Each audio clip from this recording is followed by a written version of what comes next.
everybody. I'm going to go through some of the highlights that we would have went through if we were in class. I don't know what chapter this is anymore. I have no idea what day of the week it is anymore either. This unit is on frustration, conflict, stress, and coping or defense mechanisms. You're going to see that I tried to break this up on the sheet. When you see a stop sign in the lower right-hand corner, stop, because I've broken the questions into different sections. So here we go. First of all, something that we're probably all experiencing a lot of right now is frustration. And scientifically, frustration is an extremely common thing. It's really hard to explain because it can look really different in different people, and it's expressed in a lot of different ways.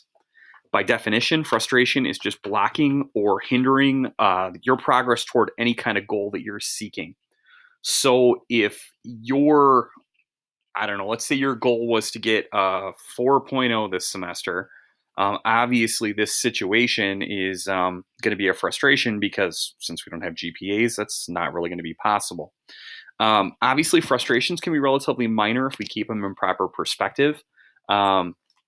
Things like in trying to record this, I couldn't find a quiet enough spot in my house. And I moved like 3 times until I finally got downstairs. And then the second I started recording, one of my cats walked on me. Not that big a deal, but can be slightly frustrating. Some frustrations can be really pretty large. Let's say that you are trying to get something fixed to your house right now, and you don't have the right tool to do it, but your family won't let you go out of the house to go and get the thing that you need. That can be kind of a big deal. Frustration can be at the core of a lot of other problems, especially conflict, stress, and then how you cope with things that are going on. Now, in general, we're getting ready to move into these big 3 ideas.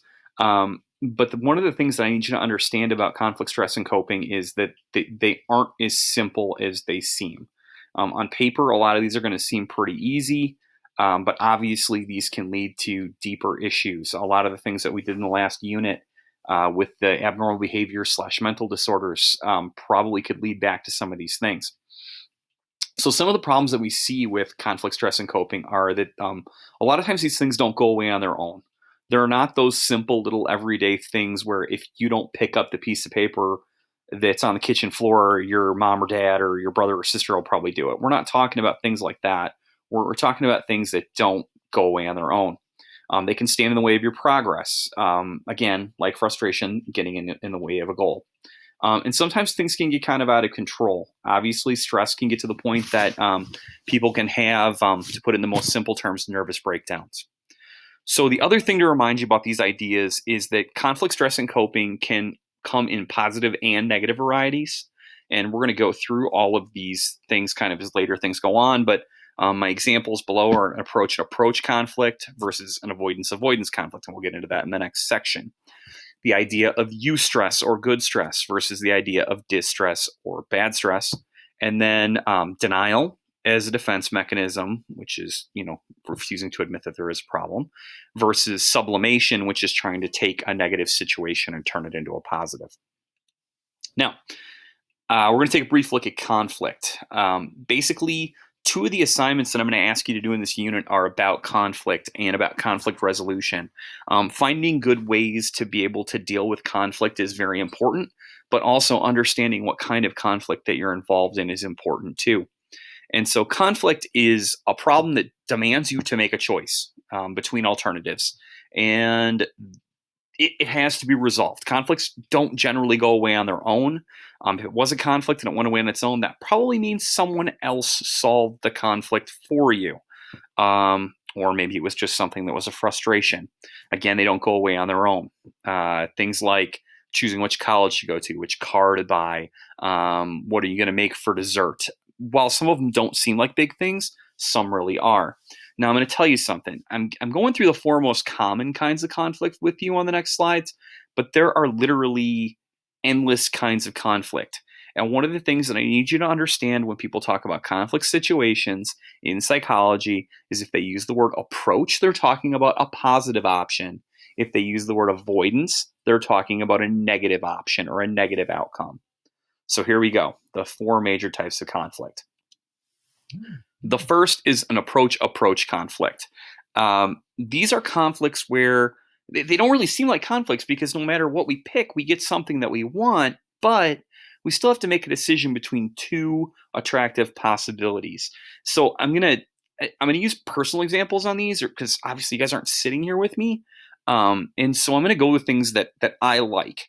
So let's say that my family looked at me and said, "Hey, everything's supposed to be solved by July, and we can go on a vacation and go wherever you want to go. We're gonna let you make the pick." Two places that I really like are like the whole Disney World area down there, Universal, Disney, all that stuff.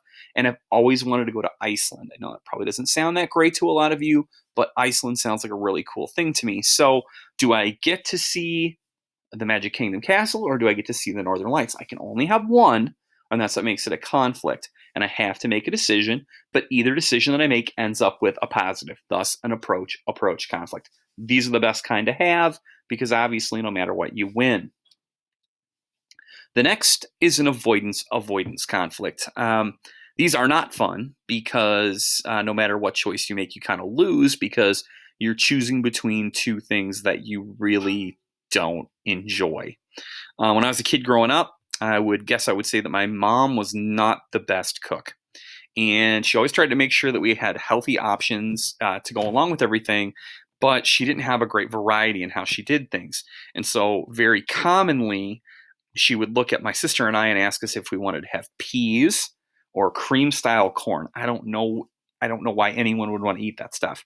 But both of those are awful. I hate them. They're both disgusting. There's no way that you can make them good. There's not a sauce, a spice, or anything that can make them good. And so, no matter what, it was the option stunk. And so, avoidance conflicts are ones where we don't have a good alternative. We have to choose between the lesser of two evils. Approach avoidance conflicts. Now, generally, these are conflicts where we have to decide whether or not we're going to do something. And the choice that we make about do we do it, it has a good part and a bad part. The problem with these is oftentimes if we don't make the right choice, the problem doesn't go away. And so the example that I use to the right is the idea of going to the dentist. Okay, so obviously we know we're supposed to go to the dentist once every 6 months. We're supposed to get our teeth cleaned. We got to floss every day. We got to brush our teeth, use some rinse after every meal. We all know the rules. But I think maybe if I asked you guys in person, when was the last time you were at the dentist? Some of you guys are probably a little beyond 6 months. And one of the reasons that a lot of people don't like to go to the dentist is the picture below. Obviously, on the top, we have the positive side. We come out with a nice, clean smile, straight teeth, healthy gums, and maybe you don't have any cavities, and they give you a sticker. But at the same time, some of you guys find getting your teeth cleaned to be very painful. You do have dental problems, and so it results in like your family having to spend a lot of money. And so when you make the choice to go, there's a positive side to it, but there's also a negative aspect too. Now, the last, and I'm going to use an example from The Office on this one, is the double approach avoidance. It's a choice between two alternatives. We've got two options for what we can pick, but each side has a positive and a negative that goes along with it. And so I've got Jim here as our protagonist. If you've never seen The Office, it's a highly recommend, I guess. Jim is played by John Krasinski. Now, in the top box, Jim is hanging out with his eventual wife, Pam. In the bottom box, Jim is hanging out with Michael and Dwight, co-workers, and I guess you'd call them friends. So let's say it's a Friday night, and Pam comes up to Jim and says, "Hey, Jim, let's go out." 5 minutes later, Michael and Dwight come up and say, "Hey, Jimbo, let's go hang out." Now Jim's got to make a choice. He's got to decide, does he want to hang out with Pam, this really lovely, really funny, super talented girl? But if he goes and hangs out with her, then he doesn't get to see what cool things the guys are doing. I don't know, maybe they're gonna make beet juice, or maybe Michael is gonna watch something on his flat screen TV, which is 16 inches, or maybe they're gonna go to a restaurant and get sushi. So if he goes with Pam, he's got the positive of being with Pam, but the negative of what he's missing with the guys. If he goes and hangs out with guys, the negative is obviously he doesn't get to hang out with Pam and do whatever it is that they were going to do, but he does get to have the fun of hanging out with Dwight Schrute to see what the heck Dwight does on a Friday night. So each choice has a positive and a negative, and you have to decide which one is the best option. All right, now there's a stop sign down at the bottom right-hand corner, so you should stop and try to answer the things that are in the part 1 section of the questions for this unit. Pause if you need to, and then when you're done with those, we're going to jump back in. Okay, we're going to talk a little bit about stress. Now, stress, it comes in two varieties, good and bad, and we'll get into that in a second. But stress is basically a physical pressure or a strain that's put on you by demands in life, having to make choices, frustration, life situations, or changes in your environment. Your body and your mind are forced to readjust. Sometimes you're forced into a decision or into some kind of conflict type situation. Conflict, frustration, and anxiety all can cause stress. Stress is very relative to the individual. And what I mean by this is what some people might consider to be a major stress situation might not be that big a deal for someone else. If I got a thing in the mail tomorrow telling me that I owed the federal government $1,000 on my taxes, that would be pretty stressful for me. But for Mark Zuckerberg or Bill Gates, that probably wouldn't be that big a deal. The other thing to remember too with stress is sometimes there are things that maybe would seem universally stressful but aren't that bad for some people. For instance, basketball, let's say. If you're a good free throw shooter, getting fouled late in the game when the game is on the line probably isn't as stressful as it is for someone who's a poor free throw shooter. Okay, so two kinds of stress. The first kind is called eustress, EU stress, and that's good stress. It helps motivate us and helps us get through situations. The butterflies in the stomach, the extra little boost of adrenaline, all right, that little push that puts you over the top. I've had people tell me back when I used to coach basketball that they thought that the hoop was too low at a school, and I was like, no, you're just really excited, and so you're jumping higher than usual. All right, it's that little buzz that gets you going to get you through something. Now, distress is the bad stress. That can be non-productive. It can lead to mental confusion, upset stomach, increase in stomach acid, all kinds of other problems, and obviously distress can really make mental judgment a difficult thing. Now, generally speaking, humans have two reactions to stress. One is they just used to be fight or flight. The other one was fight, flight, or freeze. And you generally tend to see this in lower, more simple animals or extreme situations.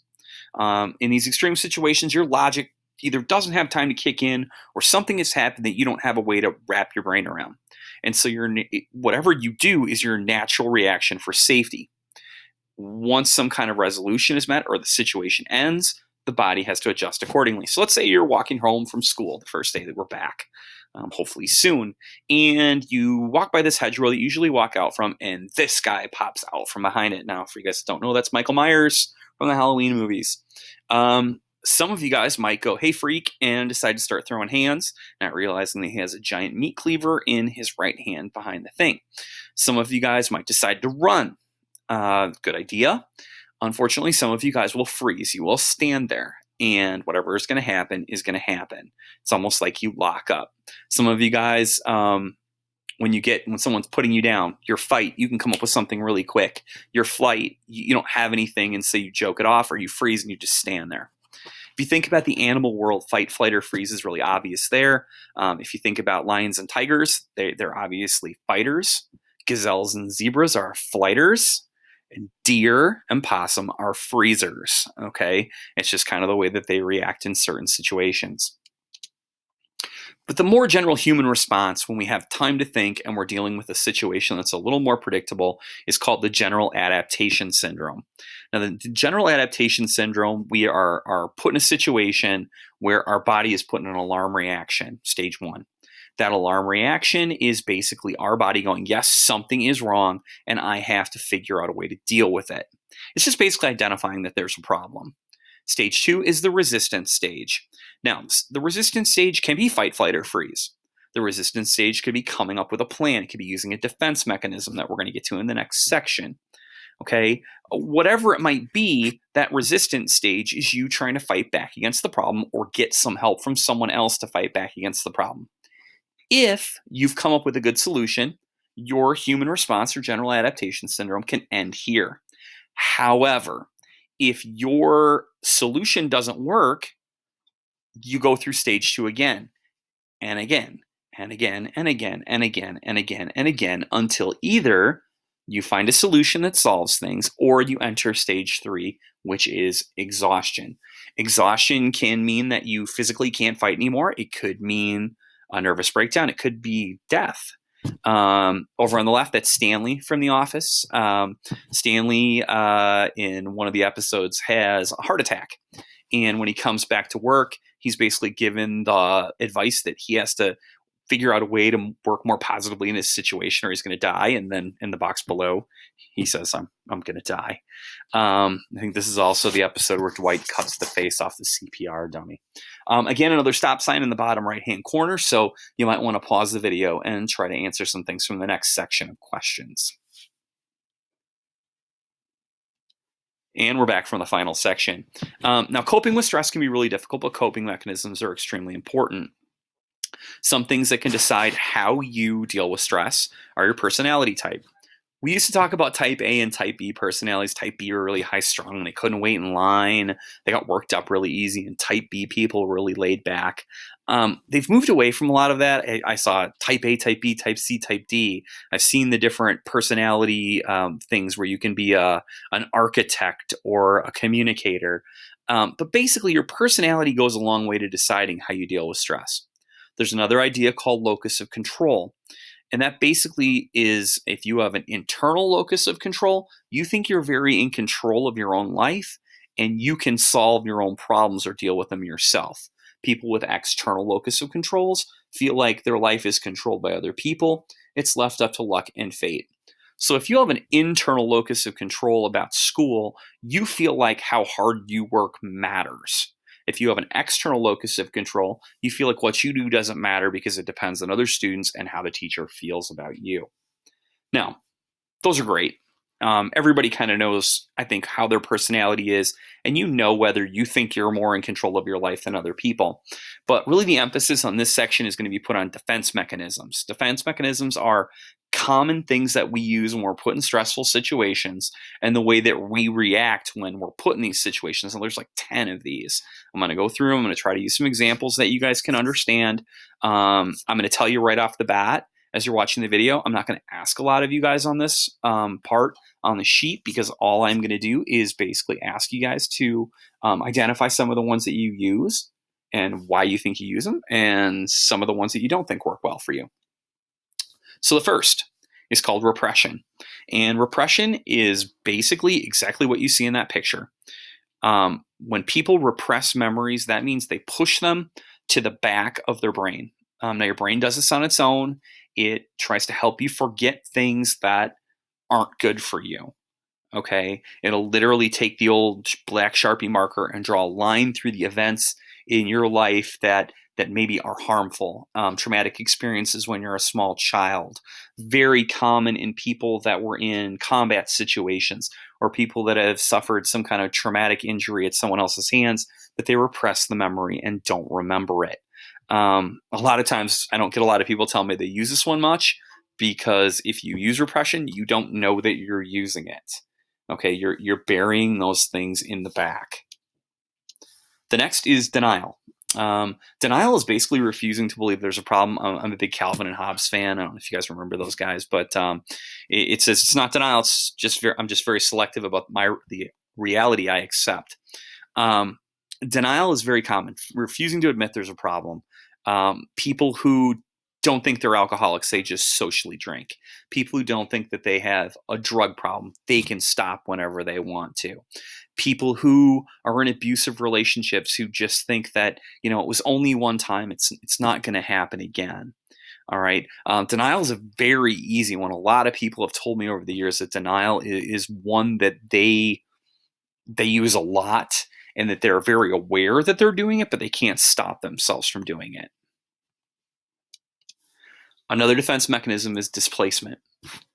Displacement is where we take our feelings about something that happened or someone and we put them on something else. So let's say, for instance, that today one of your family members has a really difficult day at work. And they come home and you are sitting in your room doing the same thing you do every day. And they come in and they instantly start yelling at you that the dishes aren't done. they are displacing their anger at their boss or what happened at their job on you. Now, I use Sid from Toy Story because Sid is obviously mean to toys. Okay, here he's gonna blast Buzz Lightyear up into space, probably blow him up. But why is Sid mean to toys? Is it because maybe he's mad at his family, mad at somebody else that's around him? Did he lose a toy when he was little? And so now this is how he deals with the way he's feeling with those things. I don't know if you guys see that Facebook message pop up there. Reaction formation. Okay, reaction formation is a really interesting one. It's when our defense mechanism is to act out the opposite way that we feel. I like to see this. I see this one every once in a while with freshman boys. Freshman boys will pick on the girl that they think is the cutest the most. When you were little, if you were biting somebody or pulling the hair of somebody on the playground, sometimes your parents would probably have said that's because you like that person or thought they were really cute.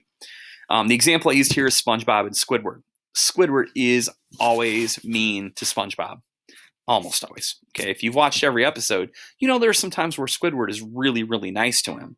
And so a lot of psychologists think that the reason that Squidward is so mean to SpongeBob is because he really, really, really likes him.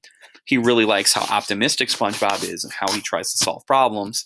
And so the only way that he knows how to do that or to show him that is to be mean to him. So again, acting the opposite of how we really feel towards something. Intellectualization. I had to go down the Grey's Anatomy road for this one. I haven't seen very much Grey's Anatomy, but intellectualization is where we try to remove our feelings from something so that we can discuss it in an unemotional way or deal with something in an unemotional way. The episode, there was a series of episodes where George, who's one of the doctors' father, comes in and has to have surgery for cancer, I think it is. Again, Phoebe watches the show, I don't. And George and his colleagues have to remove the fact that they know this guy, they love the guy, they've known him a really long time, and try to treat him like a regular patient so they can be successful. They have to remove the emotional situation from their job. If you can imagine, my dad was a fire chief for a number of years, and he would often get called out to calls that were at houses of people that he knew or car accidents where he instantly recognized the cars that were involved.